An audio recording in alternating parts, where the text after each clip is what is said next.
Saya kira demikianlah sambil dapat dipastikan bahwa semua PCIM itu basicnya ada di perguruan tinggi, sehingga peluang ini ingin kita tangkap, gitu ya, kalau memang ada peluang-peluang semacam itu.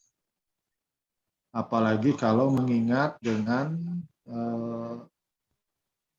keberadaan Universitas Muhammadiyah Bandung. UM Bandung ini baru berdiri tahun 2016. Berarti baru berusia 6 tahun. Gitu ya. Kalau anak-anak sih mungkin sudah bisa atau sedang nakal-nakalnya gitu ya, 6 tahun itu. Itu manusia. Tapi kalau sebuah institusi ya berbeda tentu saja. Mungkin belum melek lah begitu ya, matanya saja belum melek begitu. Nah, sehingga informasi-informasi semacam ini itu sangat diperlukan. Wabil khusus tentu saja adalah nanti kami juga mohon informasi dan sharing barangkali terkait dengan nilai-nilai Islami ya yang ada di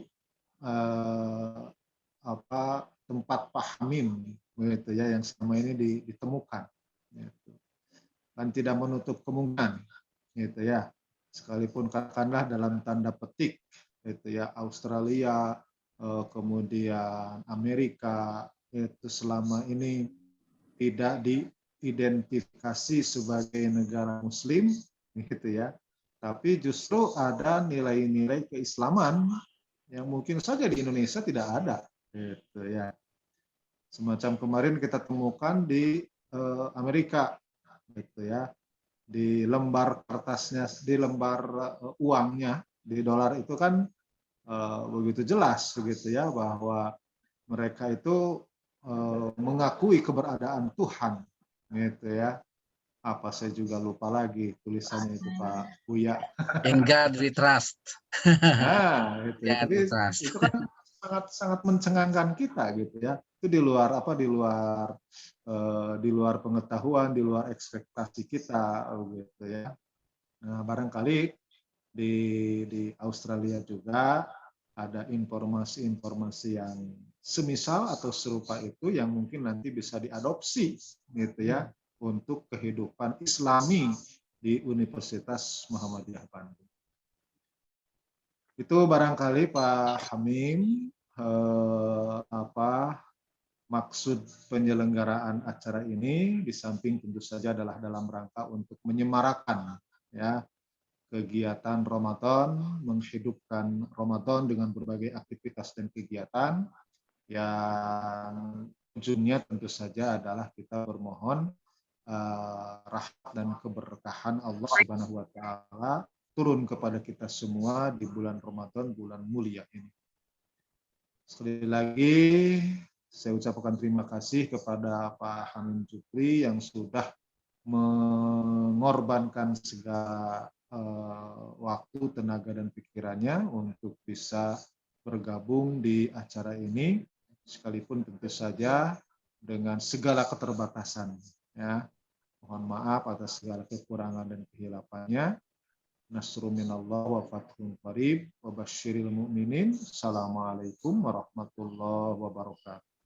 Warahmatullahi wabarakatuh. Terima kasih Pak Ketua LPPIK Universitas Muhammadiyah Bandung.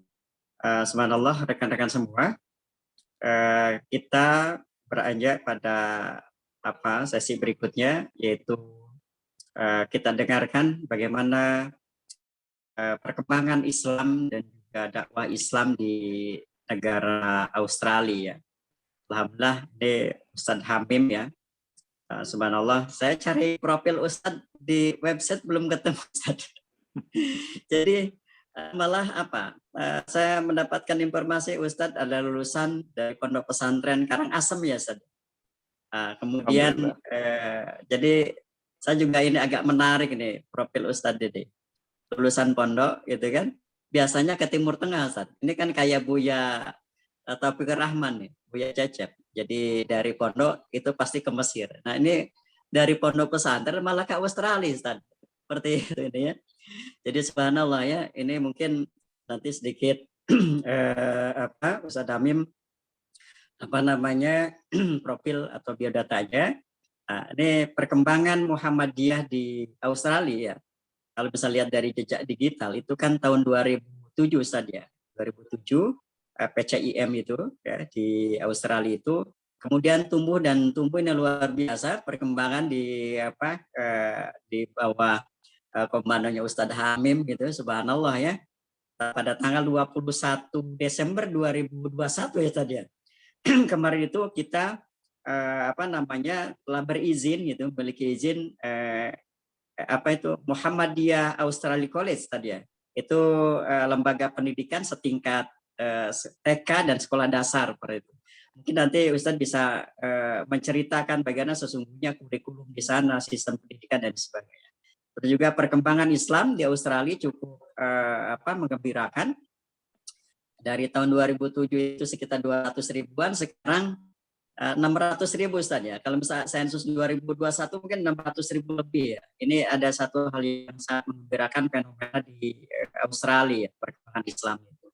Apalagi misalnya Muhammadiyah ini dengan ide-ide cerdasnya gitu kan, bukan cuma hanya untuk Islam, tapi adalah secara sisi kemanusiaan secara semesta, berbagi dan sebagainya.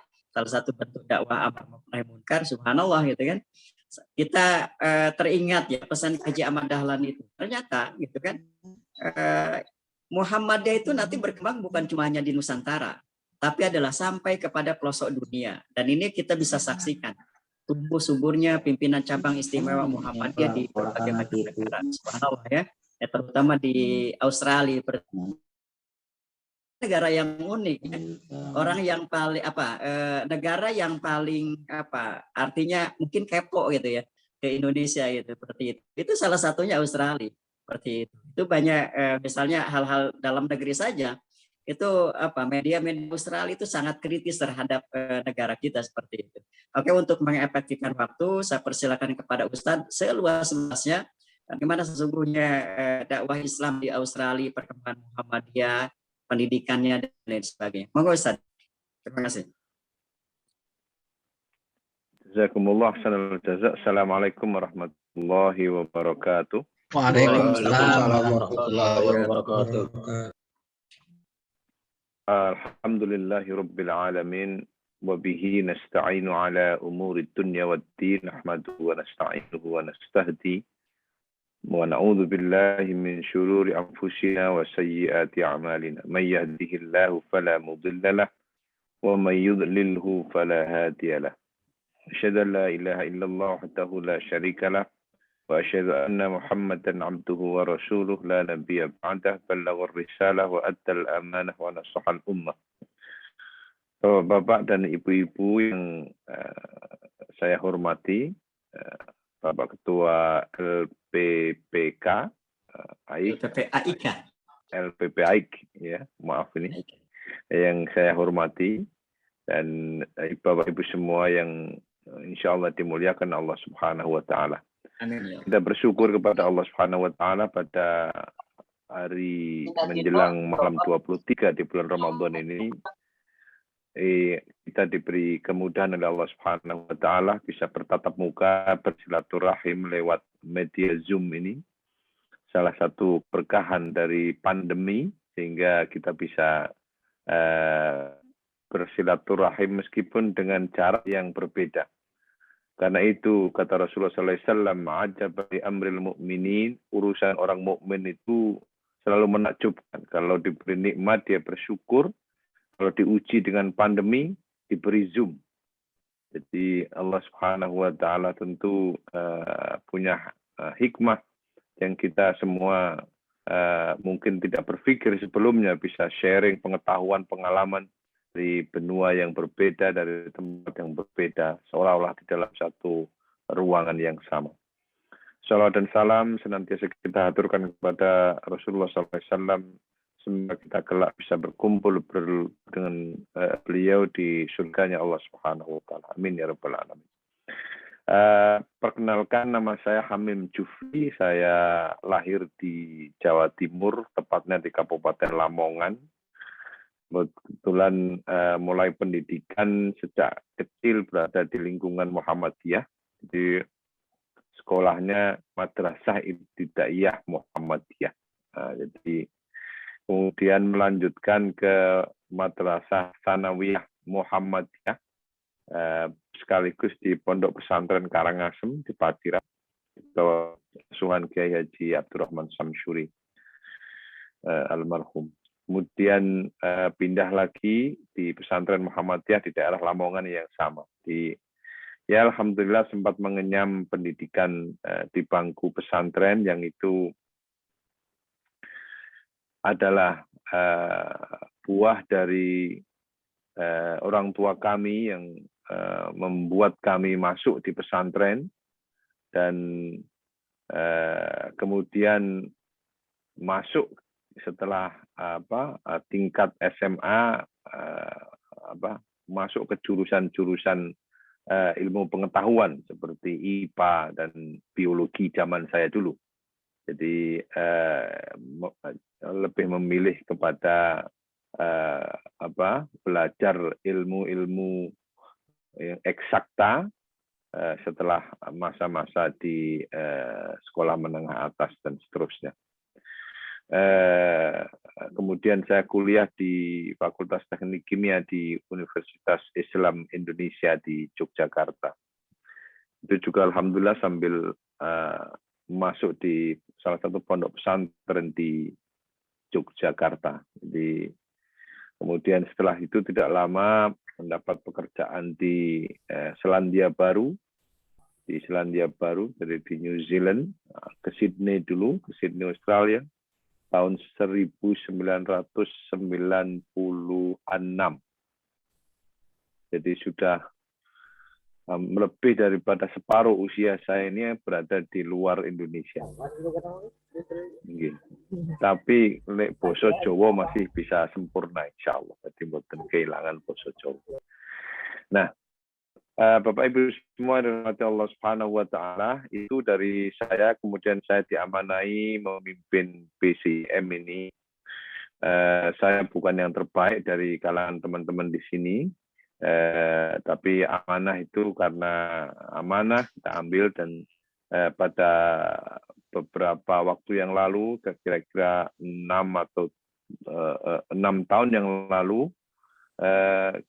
saya dan satu koleg lagi yang sekarang menjabat sebagai ketua, menjadi kepala sekolah dari Muhammadiyah Australia College yang baru didirikan kemarin, seperti yang disampaikan oleh Mas Moderator, diundang PP Muhammadiyah, Pak Internasional, dan juga beberapa Muhammadiyah untuk presentasi tentang kemungkinan pembukaan sekolah Muhammadiyah di Australia.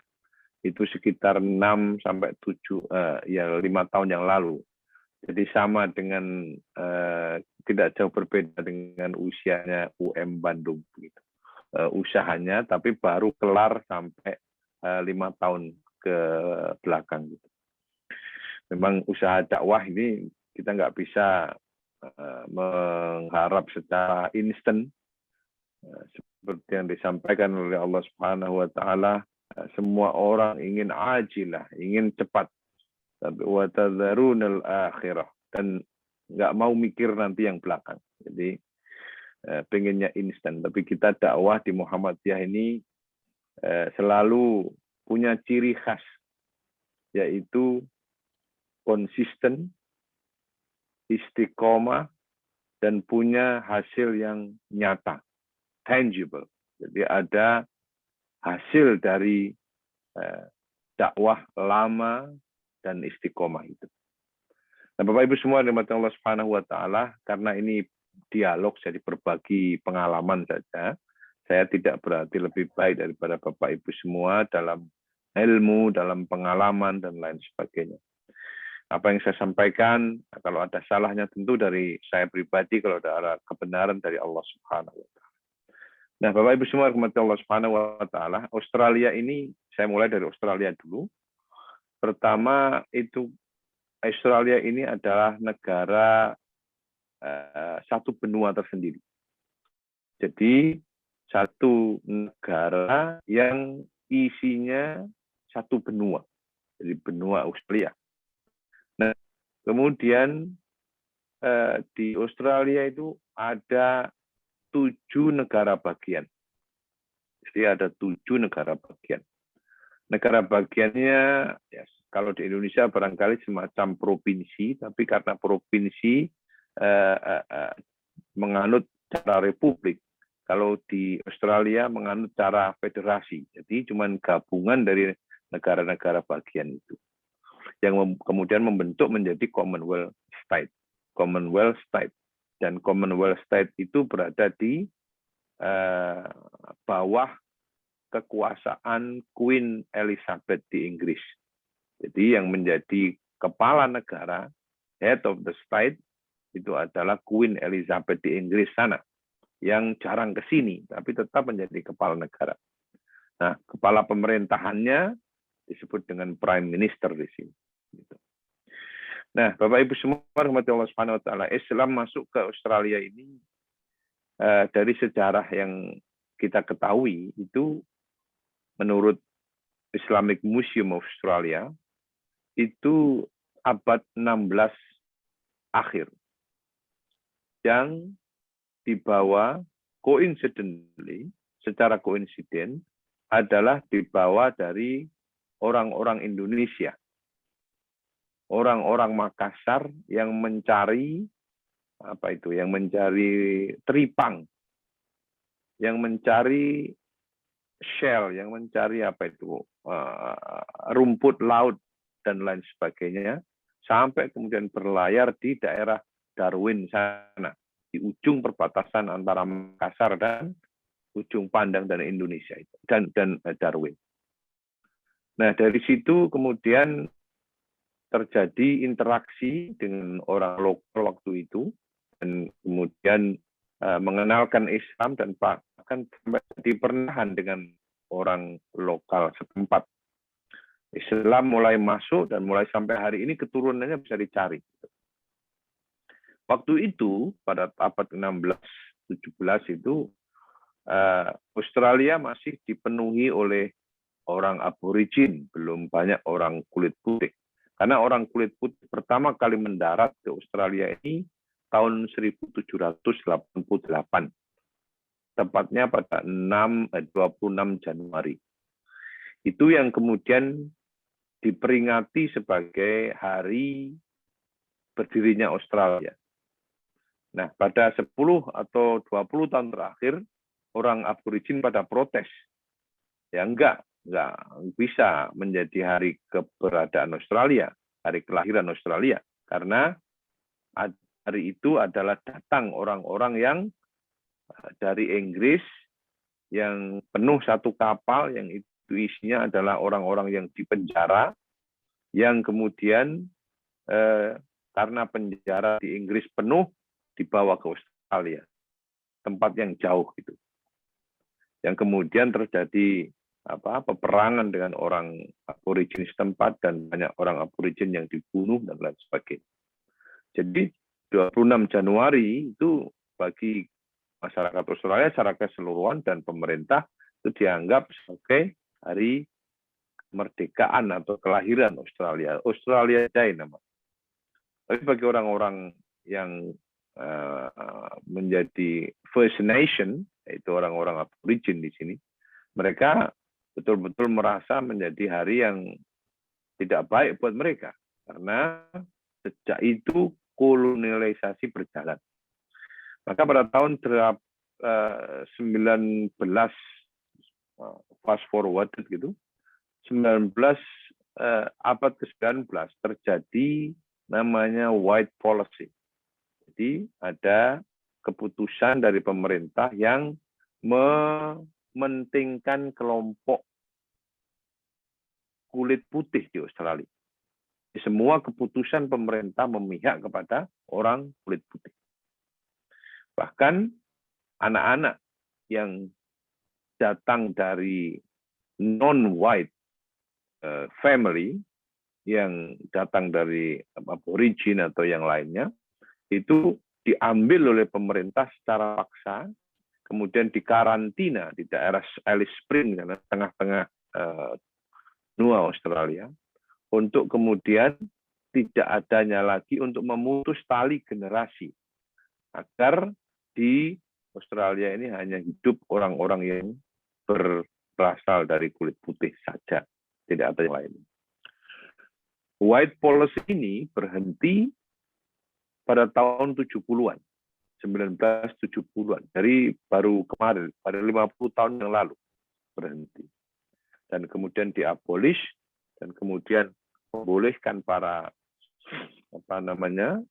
migrasi dari negara-negara lain ke sini, kemudian dan lain sebagainya. Meskipun ada juga migrasi-migrasi sebelumnya, tapi secara hukum itu mereka tidak lebih daripada second class citizen di Australia itu. Nah, sejak tahun 70-an kemudian lahir keputusan-keputusan yang mulai mempertimbangkan multikulturalisme dan lain sebagainya. Nah, meninjak kepada Islam awalnya seperti yang saya sampaikan tadi masuk, tapi kemudian sempat berhenti lama, dan kemudian baru ada perkembangan lagi dengan adanya Afghan Cameler. Jadi para pengangkut barang-barang kebutuhan yang menggunakan unta dari daerah-daerah terpencil di Australia. Gitu. Belum ada kereta zaman dulu, karena itu menggunakan unta di daerah gurun-gurun di Alice Springs, ke Darwin, ke daerah Perth, dan lain sebagainya. Nah, karena itu kemudian fase berikutnya datang orang-orang Afghanistan ke sini, dan seolah-olah meneruskan apa yang telah dilakukan oleh orang-orang kita, orang-orang Makassar, mengenalkan Islam di sini. Kemudian terjadi juga proses pernikahan, dan kemudian kembali mengenalkan Islam, dan beberapa penduduk lokal akhirnya convert menjadi Muslim.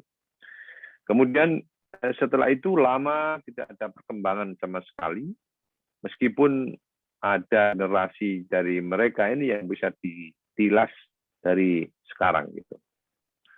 Nah, kemudian untuk mempersingkat waktu, setelah itu kemudian migrasi besar-besaran di era tahun 80-an, 70-an, datang dari berbagai negara, dari berbagai benua, migrasi dan pindah ke Australia, mencari kerja, mencari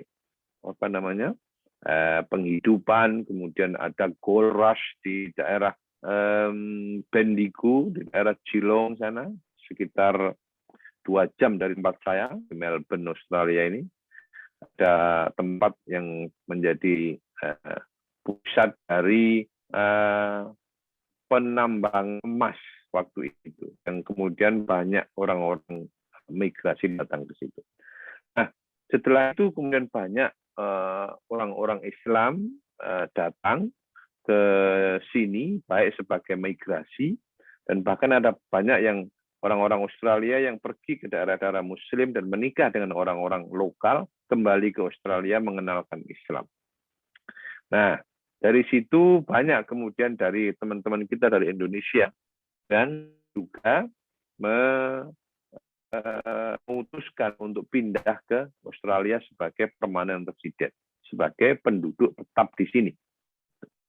Jadi penduduk tetap atau permanent resident itu punya hak untuk bekerja, untuk sekolah, untuk hidup apa saja, gitu, untuk apa saja.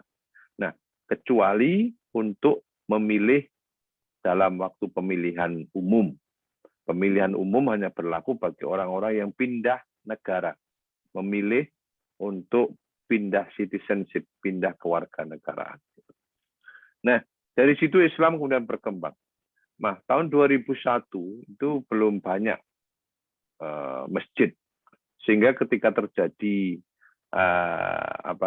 serangan 9/11 itu banyak orang-orang Muslim yang apalagi ibu-ibu yang berhijab itu menjadi sasaran bullying, perkataan kasar untuk beberapa tempat sholat, kemudian banyak yang dilempari batu. Saya masih ingat waktu itu masjid dilempari telur, dipecahin kaca gitu. Pada era tahun 2001-2002 itu. Jadi sudah hampir 20 tahun yang lalu. Fast forward, maju ke depan, sekarang ini menemukan masjid di mana saja di daerah Australia ini sangat mudah. Sangat mudah. Perkembangannya alhamdulillah luar biasa. Setiap tahun hampir sekitar 6.000-7.000 orang, baik yang pindah ke sini atau yang telah revert, telah kembali memeluk Islam, meskipun mereka berasal dari kaum Katolik atau Protestan atau ateis atau agnostik. Kebanyakan orang-orang yang di sini, ya tetangga saya misalnya gitu, itu banyak. Saya nggak punya tetangga Muslim di sini. Di tetangga sebelah kanan saya ini orang Katolik, sebelah sana orang nggak tahu agamanya apa itu sebelahnya. Yang depannya juga saya nggak tahu agamanya apa. Yang depannya lagi saya juga nggak tahu. Jadi, yang depannya ada satu Muslim di sebelah sana, ya satu. Tapi itu secara umum rata-rata gambaran seperti itu. Nah, karena itu setelah 20 tahun kemudian setelah pasca 9/11 itu, banyak kemudian gereja-gereja yang dibeli oleh umat Islam. Karena apa? Orang-orang non-Muslim atau orang-orang ateis, orang-orang yang mengaku dirinya Katolik itu sebenarnya jarang ke gereja. Sehingga kalau ada kebaktian itu yang ngisi orang-orang tua dan jumlahnya tidak banyak. Paling 1-2 baris itu maksimal. Padahal gerejanya besar sekali. Gitu. Kemudian mereka lama-lama udah tua dan mereka masuk ke retirement home. Karena kalau di sini kan orang tua dimasukkan di panti jompo. Nggak ada anak merawat orang tua, itu jarang sekali. Jadi kalau udah tua, nggak usia produktif, sudah nggak bisa membayar pajak, nah, pemerintah lalu membiayai untuk pergi ke panti jompo. Gitu. Nggak ada konsep birrul waliden itu tidak diterima di sini. Jadi tidak ada seperti itu. Nah, setelah sekian puluh tahun dari 2020 sampai 2022 sekarang ini, alhamdulillah kita menemukan perkembangan yang luar biasa. Masjid-masjid banyak, kegiatan Ramadan sekarang ini, baru sekarang di tempat saya ini 10 tahun yang lalu berdiri masjid tidak jauh dari tempat saya. Masjid dimiliki oleh orang Turki dan kemudian mengadakan street iftar namanya. Jadi ada berbuka di jalan, gitu. Tapi tentu tidak jalan raya, mengundang orang-orang Muslim untuk bisa makan gratis gitu. Jadi mengenalkan Ramadan kepada orang-orang lokal. Orang Indonesia, alhamdulillah punya 3 masjid di sini. Punya 3 masjid. Jadi masjid di Laverton, di Baitul Makmur, di daerah barat Melbourne. Kemudian di daerah selatan ada Masjid Westall. Kemudian di daerah utara, di daerah dekat saya ada namanya Surau Kita. Itu milik Indonesian Masjid. Tidak sebesar masjid-masjid yang lain, belum sebesar masjid-masjid yang lain, tapi cukup untuk mewadahi kegiatan-kegiatan keislaman bagi orang-orang Indonesia yang berada di wilayah Melbourne dan sekitarnya, di wilayah Victoria. Di Perth juga ada, teman-teman di Perth juga ada, dan alhamdulillah kita di Muhammadiyah punya 3 prim, jadi sudah mulai aktif gitu. Nah, di Masjid Perth juga ada, di Adelaide juga ada, kemudian di Queensland juga ada, di Sydney juga ada. Nah, perkembangan ini sama, merata di berbagai kota-kota besar di Australia. Nah, masuk kepada perkembangan Muhammadiyah. Muhammadiyah ini unik dari berbagai negara. Kalau teman-teman di Mesir, seperti yang disampaikan oleh Bapak Ketua LPPI, apa tadi? Maaf ya. LPPAIK. LPPAIK itu Ya. banyak yang student. Jadi kalau di Mesir itu banyak anggotanya adalah orang-orang yang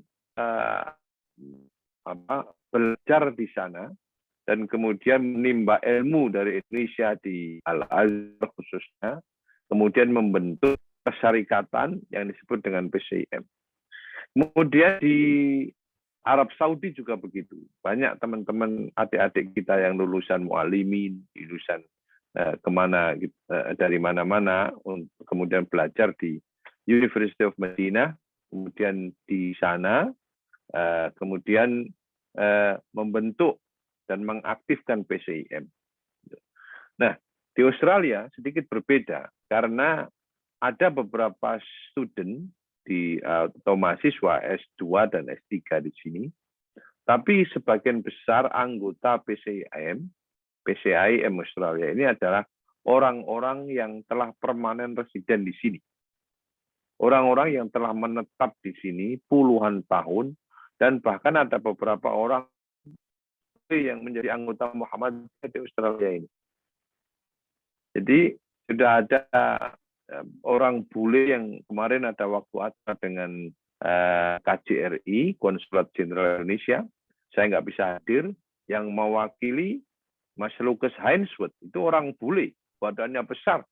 Sampai Lukman, kamu mewakili Lucas, mewakili Muhammadiyah. Mewakili Muhammadiyah, kok orang bule gede begitu kan, ya kaget juga gitu. Tapi itulah dakwah Muhammadiyah. Jadi dia across the board, across the culture, across the continent. Dimanapun.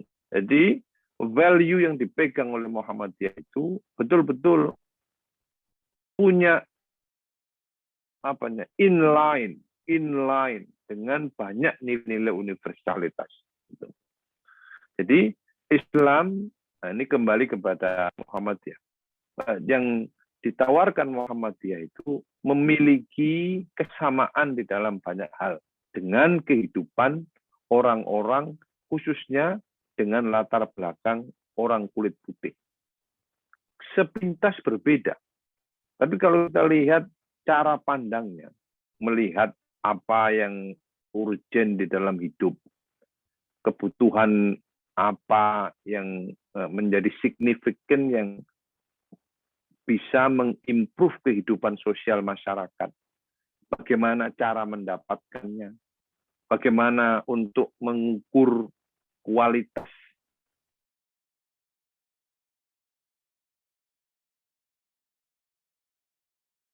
sendiri berkecimpung di pekerjaan engineering yang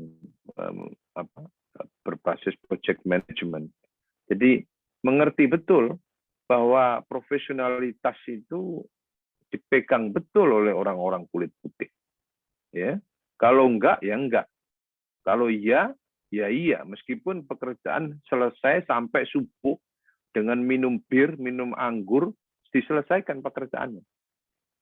Ada pekerjaan sama dengan teman saya itu, ya minum bir sambil begitu, tapi pekerjaan selesai sampai subuh diselesaikan. Gitu. That's how they live their life. Dedikasi, pekerjaan, profesionalitas itu. Nah, skill seperti itu yang kemudian menjadi penting untuk dipelajari, khususnya dengan keberadaan para PCIM ini.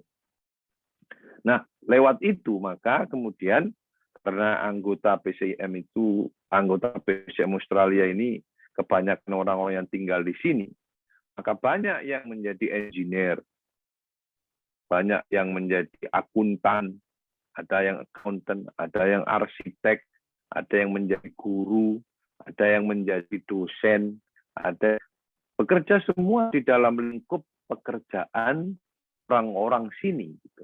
Jadi kita tumbuh dan berkembang dalam lingkungan di Australia ini.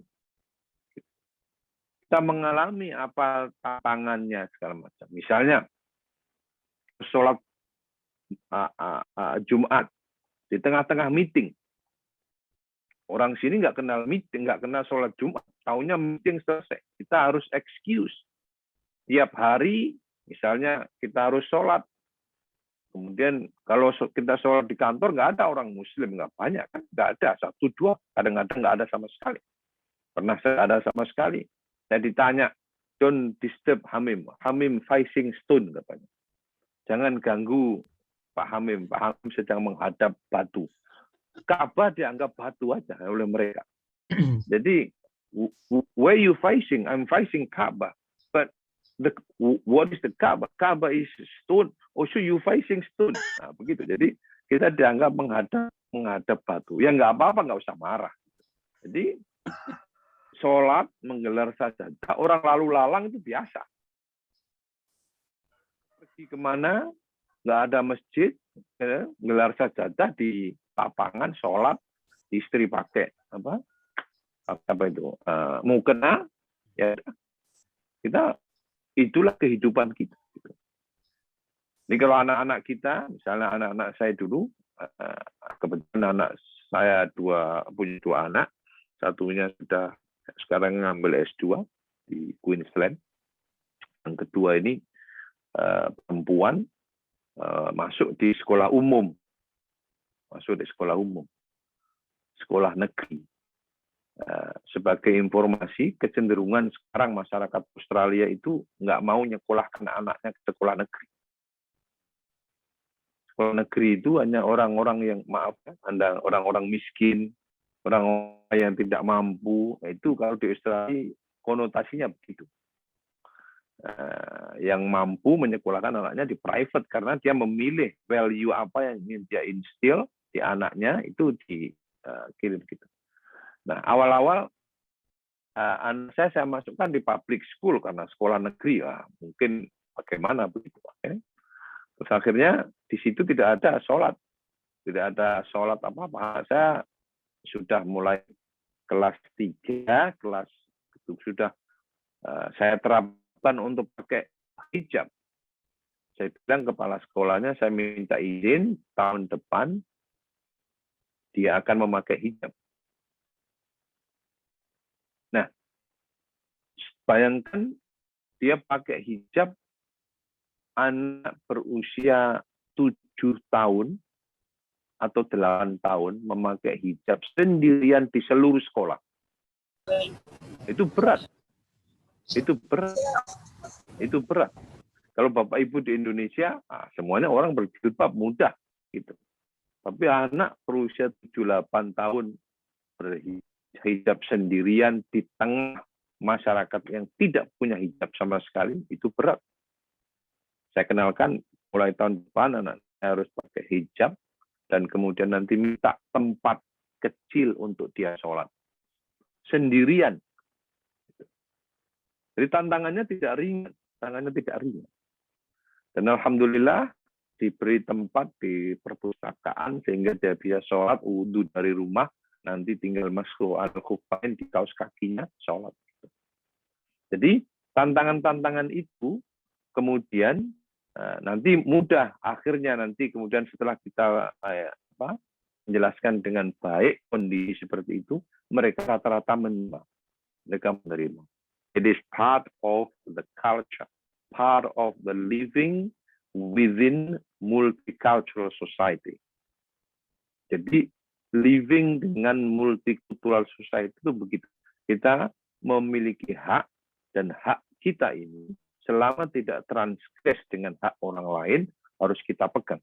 Gitu. Harus kita pegang dimanapun kita berada. Nah, karena itu dari berbekal pengalaman dan resource yang kita miliki itu, maka kita PCIM berkumpul mungkin tidak lama lagi, mungkin 10 menit lagi nih saya sampaikan, berkumpul dengan teman-teman di berbagai negara bagian untuk mendiskusikan bagaimana cara kita ini di Muhammadiyah ini memiliki amal usaha yang kelak bisa dibanggakan oleh generasi kita. Kan perbedaan Muhammadiyah dengan yang tidak Muhammadiyah itu ada pada amal usaha biasanya. Ada pada amal usahanya. Maka banyak organisasi yang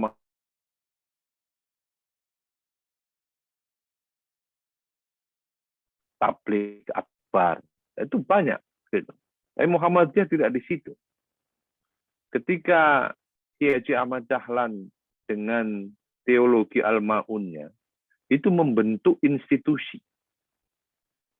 Karena dengan institusi itu it is longer lasting, continuity, dan juga manfaatnya bisa di-share secara universal. Gitu.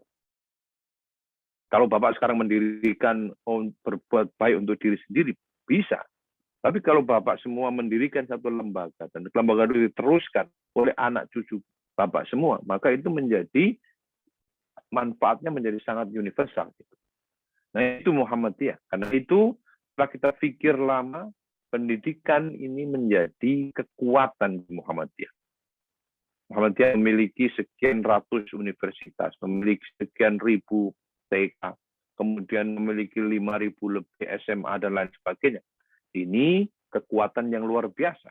Karena itu sekarang abad kedua, di dalam diskusi kami, abad kedua ini mari kita dorong Muhammadiyah ini keluar negeri, keluar Indonesia, menjabarkan rahmatan lil alaminnya dalam konteks yang sebenar-benarnya.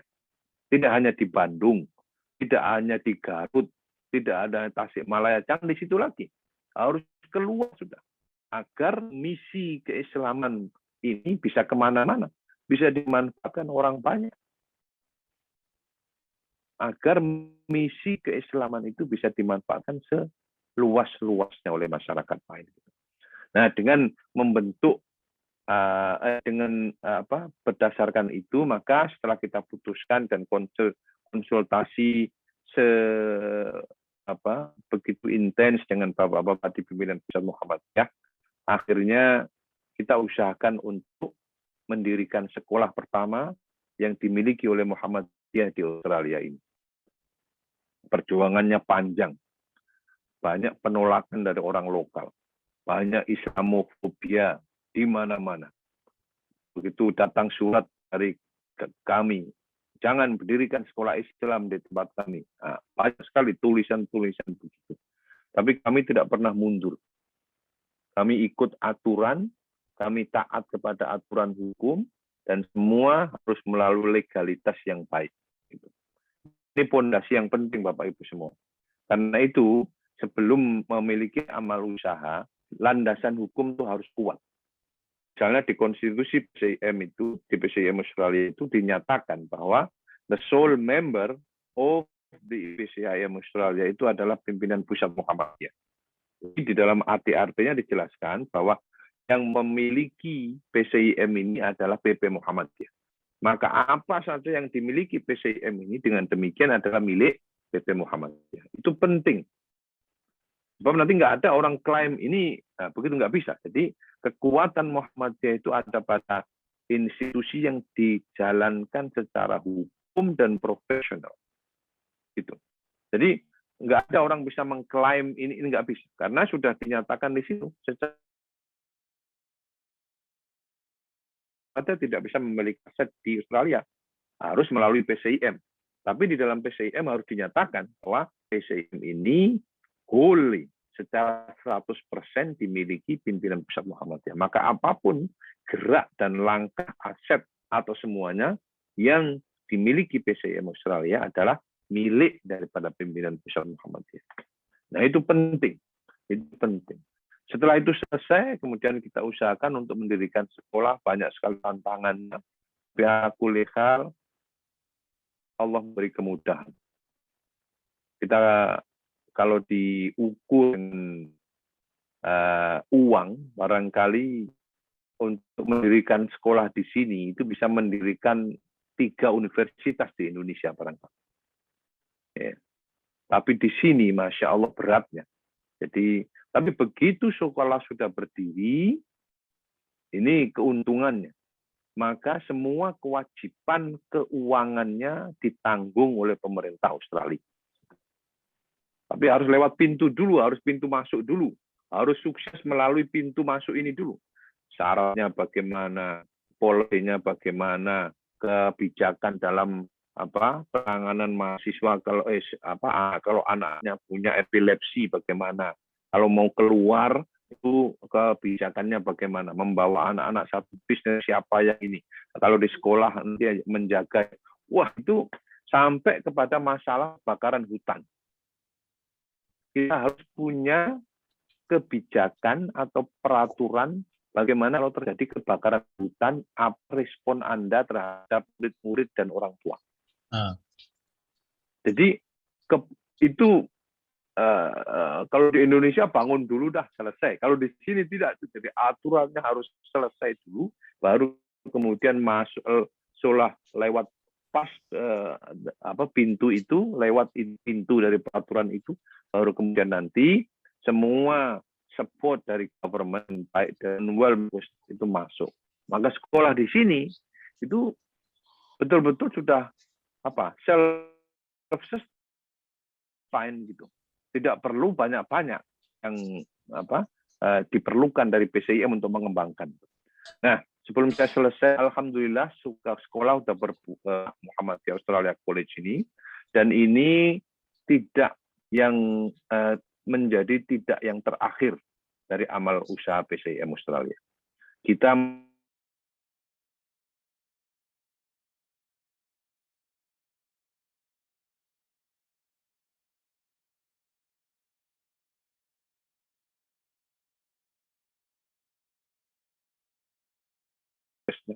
kemudian teman-teman di Queensland, teman-teman di Perth ada. Yang kedua, tidak juga menjadi amal usaha terakhir. Saya bermimpi suatu saat akan ada rumah sakit Islam Muhammadiyah di Australia. Public health itu di sini Bapak Ibu, itu salah satu kebaikan di negara maju ini. Saya ini selama hidup saya di sini belum pernah saya bayar dokter, itu nggak pernah. Jadi kalau saya ngecek tes saya tidak ke situ, terus itu semua ditanggung oleh Medicare. Jadi saya itu nggak, kalau di Australia saya nggak pernah bayar dokter nih. Kalau di Indonesia, aduh, dikit-dikit saya mengeluarkan uang untuk bayar dokter. Sekarang BPJS alhamdulillah baik. Nah, maksud saya ini adalah tanggung jawab daripada pemerintah di sini. Kalau ada lembaga lain yang bantu, seperti Rumah Sakit Muhammadiyah misalnya, mereka bersyukur. Tapi harus aturannya seperti ini. Sama dengan sekolah. Kewajiban menyelenggarakan pendidikan itu adalah kewajiban pemerintah. Pemerintah Australia. Maka kalau ada lembaga seperti PCIM bantu mendidik, itu dikasih uang. Setiap anak dikasih uang 10.000, 100 juta per tahun. Satu anak. Nah, kalau punya murid 1.000, tarik ngitung. Maka PCIM kalau sekali berjalan di situ itu, kita harus berpikir very smart. Very smart. Nah, caranya dakwah ini tidak tergantung kepada donasi atau zakot. Jadi dia dididik untuk mandiri dalam hal itu. Dengan membawa skill, membawa profesionalitas yang kita miliki untuk mengelola Muhammadiyah. Mengelola Muhammadiyah itu jangan part-time. Kita karena kegiatan volunteer kita santai-santai aja, enggak begitu. Waktunya meeting jam sekian, selesai jam sekian.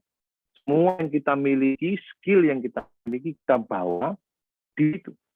Dan alhamdulillah itu yang menjadi penting. Dari teman-teman yang punya background arsitek kita bawa di Muhammadiyah Australia College ini. Teman-teman yang punya background untuk pengurusan masalah hukum kita bawa di sini. Teman-teman yang punya latar belakang untuk pengajaran kurikulum kita bawa di sini. Kita kemarin kurikulum keteteran, tahu Muhammadiyah kurikulum bagaimana, akhirnya kita menghubungi UMS Solo, koordinasi dengan Solo, banyak jaringan yang bisa kita gunakan. Nah, ke depannya saya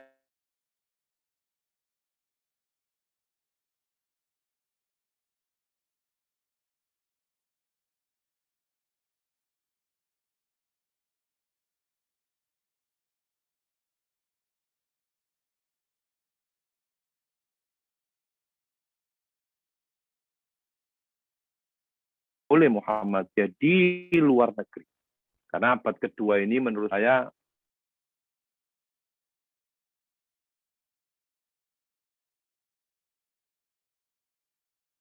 yang memiliki kemampuan, Muhammadiyah memiliki aset, memiliki sumber daya manusia, kemampuan dan memiliki skill untuk bisa merahmatan alaminnya di Eropa, di Amerika, dan insya Allah sepertikan di Australia gitu. Nah itu, hanya saya kemarin bicara dengan teman-teman anak-anak di PSM Mesir, kalian itu harus mulai belajar Inggris. Jadi sudah pinter masalah akidah, sudah pinter masalah syariah, sudah bahasa Jawanya itu ngelotok bahasa sampai lali saya ini.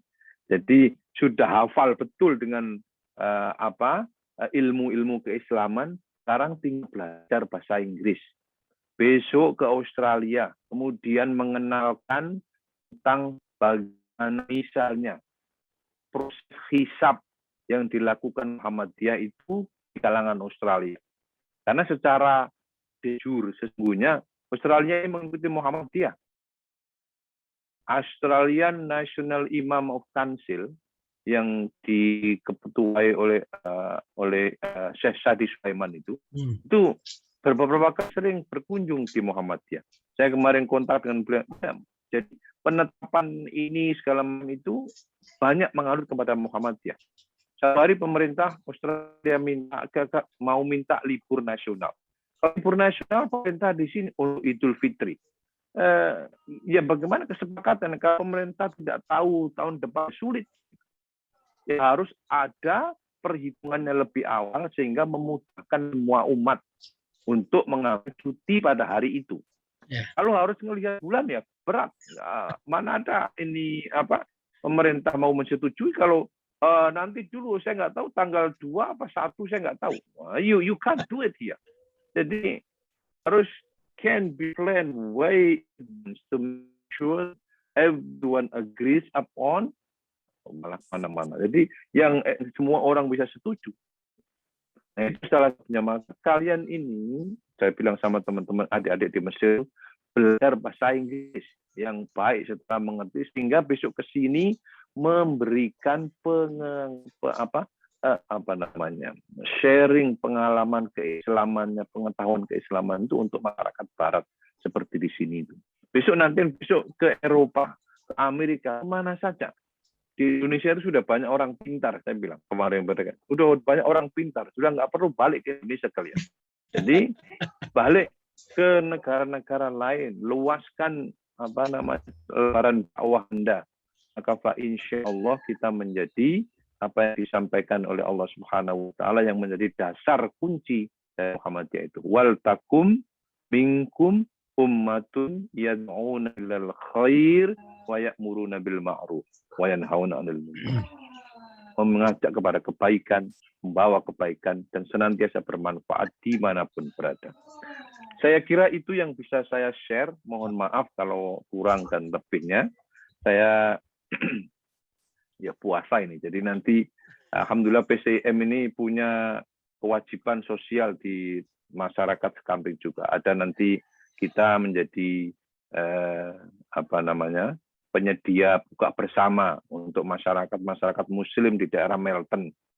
Itu yang didanai oleh PCIM itu.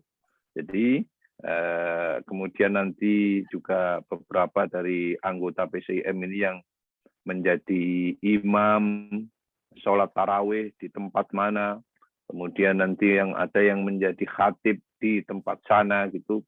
Ya meskipun kalau khutbah pakai bahasa Inggris tuh awal-awalnya rada kikuk, tapi lama-lama juga alhamdulillah sudah biasa.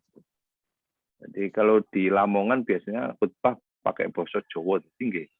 Sekeco sangat to niku. Nah, niki mboten saged nggih dadi nggih. Kudu harus pakai bahasa Inggris, kadang-kadang mikirnya 2 kali. Jadi nggih ini alhamdulillah menjadi khairukum anfa'uhum linnas, dimanapun kita berada menjadi orang-orang yang bermanfaat dimanapun berada. Insya Allah begitu. Adanallahu wa iyyakum ajmain. Nasrun minallah fathun qarib. Assalamualaikum warahmatullahi wabarakatuh. Waalaikumsalam warahmatullahi wabarakatuh. Subhanallah. Matur nuwun Ustaz, ini Masya Allah informasinya lengkap kali. Ya. Tadi bagaimana perkembangan Islam di Australia gitu ya, kemudian juga perkembangan Muhammadiyah, kemudian juga Ustadz dan kawan-kawan luar biasa dakwah di sana. Pusat dakwah Muhammadiyah Australia kalau nggak salah 10 hektar ya Ustadz ya. Jadi aset Muhammadiyah itu di Australia itu ada sekitar 7 juta dolar asetnya. 7 juta dolar. Itu milik PP Muhammadiyah. Kalau di Indonesia kan sekitar 70 miliar rupiah. Tapi kalau iya, jadi Muhammadiyah di Australia ini ya alhamdulillah sudah sedikit memiliki aset. Tapi itu kalau di Indonesia memang besar karena hitungannya miliar. Tapi kalau di sini itu masih sedikit. Tapi ya, jadi sekolah itu kemarin oleh PP Muhammadiyah itu ada sekitar 44 M, kemudian yang sana juga di 10 hektar. Sekolah itu luasnya 1 hektar. Kemudian ada tempat lagi yang kita mau dirikan sekolah lagi itu adalah di Narewarren itu 10 hektar. Itu luas sekali, Masya Allah. 10 hektar itu totalnya sekitar 2,5 juta, jadi 25 M. Totalnya sekitar 7 bulan itulah Pak. Aset itu milik PP Muhammadiyah, bukan milik Pak Hamim ya, milik PP Muhammadiyah itu Pak. Jadi monggo kalau nanti sampean ke sini Pak Cecep, Pak siapa ke sini, jangan nginep di hotel, nginep di Muhammadiyah, rumah Muhammadiyah saja. Alhamdulillah. Ini kayaknya perlu diagendakan Bu Yan, di teman-teman LPIK. Ini kayaknya insya Allah kayaknya nih Ustaz Hamim secepatnya ke Australia, silaturahim.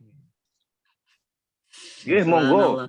Oke, jadi jangan lama-lama di Bandung lah, jangan lama-lama di Bandung. Jadi masa keluarnya ke Garut, ke Tasik melulu, tinggal naik pesawat sebentar kan selesai. Iya betul.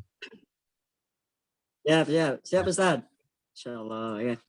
Saya harus pergi Mas, 10 menit lagi ya, saya harus pergi. Itu tadi PCIM ini punya kegiatan untuk iftar dengan masyarakat multikultural itu. Jadi kami harus menyediakan. Nanti kemudian biasanya nanti ya semoga aja nanti kalau disuruh kan ngimami sholat taraweh, terus kemudian ya agak perlu siap-siap juga. Ya. Oke, siap Ustaz. Oke, kawan-kawan silakan. Satu pertanyaan saja, karena waktu kita hanya 10 menit. Oke, silakan. Pak Yudi Daryadi, monggo. Yudi. Silakan Pak Yudi. Ya, mangga. Terima kasih nih. Pak Murad dan Pak Hamim dari Pak. Senang sekali dari penjelasannya, pendakwahnya luar biasa, berat banget ya. Mungkin ini sekedarnya bisa jadi pernyataan atau pertanyaan. Yang pertama ini ada saya masih agak pertanyaan saya ini tanya-tanya dalam hati.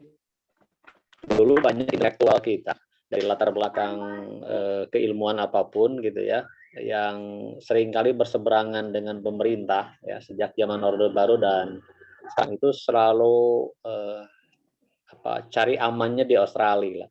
Sebut saja misalnya dulu kita punya tokoh Islam di Liar Nur misalnya, itu lama di Australia. Kemudian kemarin gara-gara menulis buku Gurita Cikeas yang namanya Jos Adi Condro itu ke Australia gitu ya. Dan banyak lagi yang nyaman di Australia gitu. Nah, ini sebenarnya fenomena apa gitu sadar kita intelektual gitu lebih nyaman di kita. Nah, yang kedua ini sekaligus aja lah. Ini mungkin fenomena umum ya, negara-negara Eropa dan Australia termasuk di dalamnya banyak orang yang meninggalkannya. Tadi itu yang anak-anak baru sudah tertarik lagi masuk ke gereja, sehingga gereja itu menjadi museum saja gitu ya. Yang apa sebenarnya apakah kejenuhan terhadap agama itu atau memang agamanya yang mandul gitu loh. Jangan nanti di kita banyak masjid 10 tahun depan sama masjidnya dijual karena orang sudah bosan dengan masjid. Oke, saya kira. Assalamualaikum warahmatullahi wabarakatuh. Assalamualaikum warahmatullahi wabarakatuh. Yang disampaikan Pak Yudi tadi benar bahwa memang banyak intelektual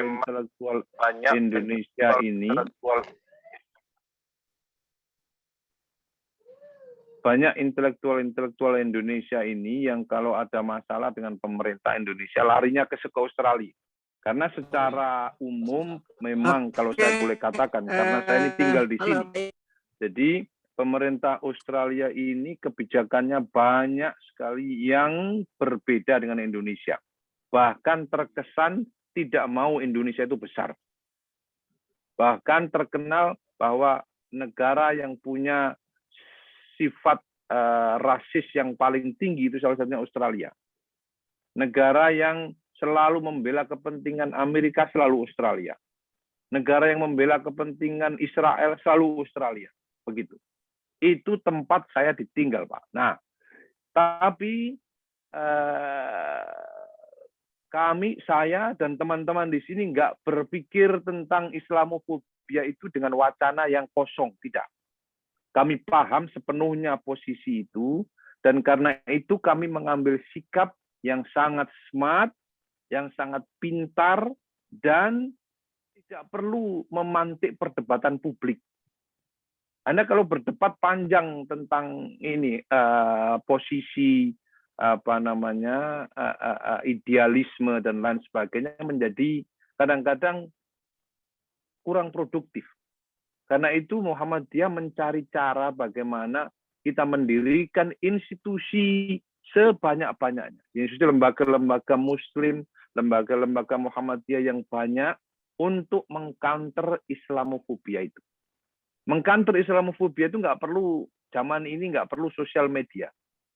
Itu bikin noise saja yang nggak perlu. Nggak ada langkah-langkah tangible yang membuat perubahan. Kita sibuk diskusi tentang membela wacana, membela itu, mengkerdilkan sana. Muhammadiyah dalam kendali saya memilih jalan untuk dakwah dengan bilhal. Bilhal. Bilisani qaumihi. Dengan cara-cara yang efektif. Nanti kalau mendirikan sekolah, enggak usah ngomong banyak-banyak. Sekolah kita kelola dengan baik, dengan profesional yang baik, dengan standar mutu yang baik. Nanti orang melihat, oh Islam itu bisa maju. Ternyata Indonesia bisa maju. Nanti kalau di sekolah Muhammadiyah Australia, ada guru-guru yang dari desa saya Lamongan, yang nggak pernah tahu ke luar negeri, kemudian datang ke sini melihat kurikulum pendidikannya bagaimana, kenapa anak-anak sini bisa senang membaca. Tiap hari orang tua diberi satu buku anak untuk membacakan kepada anaknya. Kenapa itu bisa terjadi? Ini namanya silent diplomacy. Nggak usah ngomong banyak-banyak. Dalam bahasa Jawa itu sepiin pamrih kalau dalam bahasa begitu. Jadi tidak banyak-banyak, tapi produktif, tapi konsisten, tapi menghasilkan perubahan yang nyata. Orang lain ya terserah, mau pemerintah mau punya kebijakan yang memang berlawanan dengan pemerintah, itu antara G to G. Kita memiliki concern yang berbeda. Tetap dirikan lembaga yang sebanyak-banyaknya. Buat lembaga yang baik, yang profesional, yang memiliki kemampuan untuk menelurkan alumni yang baik. Dari situ perubahan akan datang. Daripada kita sibuk di sosial media, daripada kita sibuk berdebat tentang idealisme, tentang nasionalisme. Tidak perlu. Zaman ini, tapi kita memiliki kekuatan mental strength to carry on, to build as many for the organization that we can build in here in Australia. Jadi nggak usah ikut arus. Muhammadiyah tidak pernah ikut arus itu, membangun amal usaha yang nyata untuk kebaikan. Yang kedua, mengenai tentang ya memang arusnya sedikit berbeda. Kalau di Indonesia mungkin karena orang banyak melihat orang Islam, jadi tidak menghargai keislamannya. Kalau di sini Pak, menjadi orang Islam itu betul-betul diuji nyali kita. Satu hari ada Christmas party di tempat kantor saya. Nah, kan setiap akhir tahun tuh mesti ada perayaan untuk memasuki masa liburan. Di situ ya saya diundang, semuanya orang makan minum bir, makan babi segala macam. Saya minum jus. Kemudian, Hamim, try this. Yes, okay, that's okay. Di dalam arus seperti itu, keimanan kita diuji. Saya tidak pernah diuji di Indonesia. Tapi di situ saya diuji. Dan saya tetap bisa bersosialisasi dengan siapapun. Tanpa saya minum bir atau minum alkohol. Saya tetap bisa ngobrol enak. Hey, how's your sport? How's your thing? How's your thing? Seperti layaknya teman. Tapi saya tidak pernah mengkonsumsi setetes pun alkohol dari mereka. Waktunya sholat, sorry, I have to go pray first. Saya harus sholat dulu. I respect them, they respect me. Mereka menghormati saya hormat mereka. Nah, dengan itu, memang kadang-kadang dengan ujian itu Islam menjadi kuat di hati kita. Nah, saya juga khawatir jangan-jangan nanti ya semoga tidak gitu. Kekhawatiran Bapak tadi bahwa Indonesia nanti akan menjadi meninggalkan gereja, meninggalkan masjid dan kemudian itu. Itu tugas kita semua. Tapi dalam konteks Australia memang banyak orang-orang ini yang semakin berubah menjadi kalau tidak ateis ya agnostik. Awalnya mereka Protestan atau Katolik gitu. Dari generasi kedua sudah mulai turun kualitas Katoliknya. Mereka percaya Tuhan, tapi tidak mau ke gereja. Kan kalau ateis itu tidak percaya Tuhan. Kemudian agnostik itu tidak percaya Tuhan, juga tidak percaya agama. Kalau ateis, kalau agnostik itu percaya Tuhan, tapi nggak mau percaya agama dia. Nah, dua-duanya nggak mau gitu. Anak-anak muda ini. Akhirnya generasi ketiga sudah mulai kosong. Kalau kosong, kemudian kebetulan jumlah umat Islam banyak, kemudian kita usul untuk dibeli dan kita fundraising, jadilah itu terbeli gereja itu. Nah, saya kira itu yang bisa saya sampaikan. Jadi intinya memang keislaman kita ini harus kita syukuri. Bapak Ibu mungkin tidak mensyukuri banyak kalau di Indonesia, tapi kalau di sini menjadi Muslim itu pilihan Allah Subhanahu wa Ta'ala. Yahdillahu bihi man yasha wa yudhillu bihi man yasha. Allah memilih kita menjadi Muslim atau memilih kita menjadi orang non-Muslim. Kita ini jelek-jelek, wong Lamongan desa begini ini ya alhamdulillah jadi orang Muslim. Tetap menjadi Muslim. Dimanapun kita berada punya keislaman kepada Allah Subhanahu wa Ta'ala. Nah, saya kira itu yang bisa saya sampaikan. Mohon maaf, saya harus pergi. Jazakumullah ahsanal jaza. Mohon maaf kalau ada salah dan khilafnya, Pak Moderator. Ya, Pak Turnohon. Pak Hamim, Terima kasih, Ustaz. Masya Allah, penjelasannya luar biasa. Syukran, Ustaz Hamim. Syukran. Terima kasih, Ustaz. Sami-sami. Oh, Ustaz. Semoga besok bisa silaturahim di Melbourne, tidak ya? di Bandung. Amin, Jadi, amin ya Allah. Amin. 2014 saya pernah ke Melbourne, bisa, Pak. jadi ke sini kemudian melihat Insya Allah, Ustaz. Nanti diagendakan dari Bandung ke Melbourne. Monggo. Kula pamit riyin. Assalamualaikum. Ya, terima kasih Ustaz. Terima kasih. Waalaikumsalam. Waalaikumsalam warahmatullahi wabarakatuh. Waalaikumsalam warahmatullahi wabarakatuh. Luar biasa. Masya Allah, rekan-rekan semua, kita mendapatkan informasi yang sangat berharga ya pada kesempatan siang hari ini. Bagaimana pemaparan Ustadz Hamim terkait tentang perkembangan Islam di Australia ya. Sebetulnya tadi saya ingin bilang begini Bu ya. Jadi Ustadz Hamim itu adalah Kyai Haji Ahmad Dahlan di negeri Kamu. Seperti itu ya. Itu luar biasa. Lamongan itu terkenal dengan Muhammadiyah yang sangat militan ya.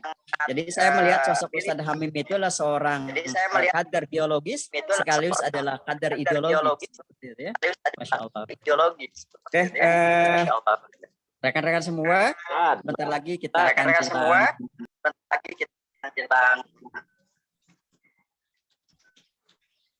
Suaranya tuh mute. Kayaknya berdekatan dengan sakit. Oke, bentar lagi akan adzan zuhur berkumandang. Saya mohon maaf apabila membawakan acara ini ada hal yang kurang berkenan ya, mohon maaf. Itu saja, hatur nuhun, hapunten bila kelebatan, nasrul minal wafatan qarib wa basiril mukminin. Assalamualaikum warahmatullahi wabarakatuh. Waalaikumsalam warahmatullahi wabarakatuh. Atur nuhun. Masuk Ya, sama-sama. Alhamdulillah. Ini tadi apa namanya partisipan itu 70 ya paling maksimal. Ya, alhamdulillah.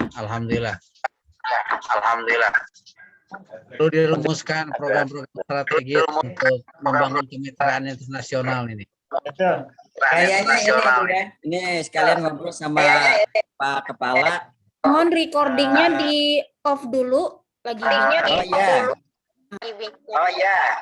Enggak, maksudnya gini, kajian kita di tiap hari Sabtu kayaknya diteruskan saja.